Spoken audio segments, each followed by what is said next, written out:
But I want to pick up on this concept where you're talking about the platforms making the match as opposed to where else I might place my trust if I'm a consumer and I need to broker my data. There have been suggestions of, oh, I can put my data on the blockchain and get $1 per transaction. Yeah. Is that the right avenue that consumers should be thinking about? Or is there another way to go about trust and creating all the benefits of sharing data with limited downsides? Yeah, that's a great question. So this is, I think, where we're shifting from, if we see that it's not just a problem, the web today is a problem, there also is opportunity, right? There's a lot of value to be unlocked here that frankly, and again, ironically, we all think the platform companies have it all figured out. They're making money hand over fist, their stock is through the roof. And yet they are still basically stuck in a business model of roughly 20 years gone by. So And true. we're all seeing the weaknesses in it. We're all seeing that they're not making the true human connections that could in fact unlock more value for everybody. Um, so my conception of this is, we're now in the 21st century, and we need help. So back to the GLIA concept, we need someone we can trust, and we need that kind of support level. And what I found compelling in my research that I've been now doing some writing and talking about, is that going back to the common law fiduciaries. So fiduciaries are the original. This goes back to sort of the Middle Ages, roughly, of England, but also Europe. But the concept behind fiduciaries is very interesting. It's about uneven commercial relationships where one entity has power over somebody else, and that power can come from a certain expertise, it can come from certain confidences that are shared, it could come from a certain socioeconomic status. There are a variety of ways that that power can be exhibited. But the bottom line is, when you have power over somebody else and there's an attempt to create a commercial relationship, the one with power has certain duties to me.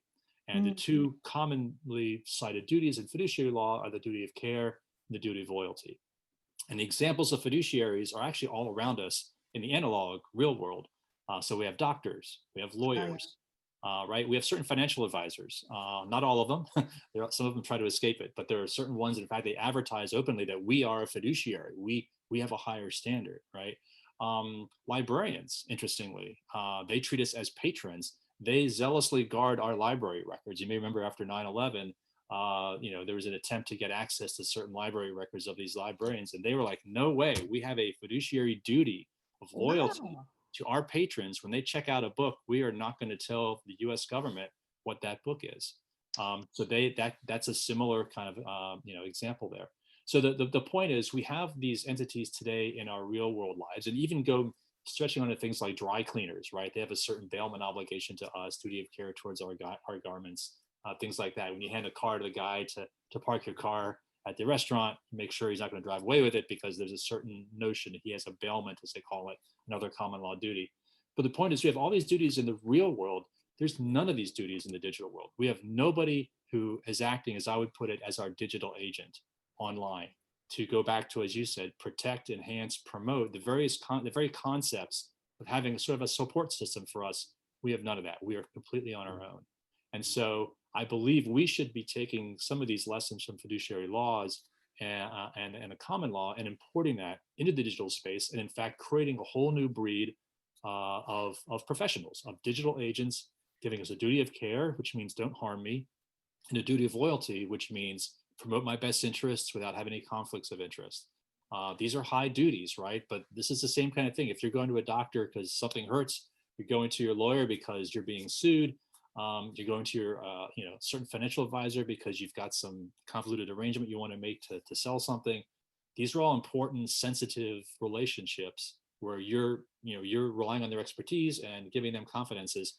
We're doing the same thing online. We just don't call it that. When we're sharing our data, Mhm. whether it's deliberately or surreptitiously being taken from us, that is sensitive information that's flowing back, to these entities. And so I feel like there should be an opt-in situation where we have companies and others who want to work with us as fiduciaries, where we now get that full benefit of being a customer or a client to them, and no longer just a user. Are you saying that the company can take on the mantle of that duty of care, or that a third party should take on that duty of care, like maybe a 21st century FICO? Yeah, so it could go either way. So you could have an entity decide that it wants to step up to be a fiduciary. So have that direct relationship with its customer as a fiduciary, some sort of a duty, that's agreed to with them contractually, or maybe they're part of a professional Like a association. doctor with a hospital.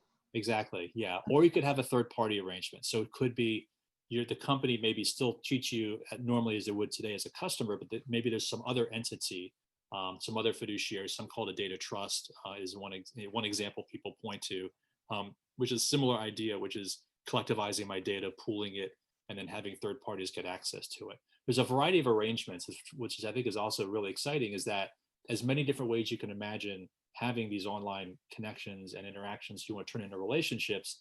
There are different examples from the common law, fiduciary law, bailment law, trust law, et cetera, that all could fit in and actually fit in quite nicely, because these are developed over hundreds of years in all kinds of human situations. And the notion that the online world is that much different, it really isn't true, right? It's the same power dynamics and control and access dynamics that we have online as we do offline. And so no surprise, I think these common law aspects, these principles work quite well when you put them in the online setting.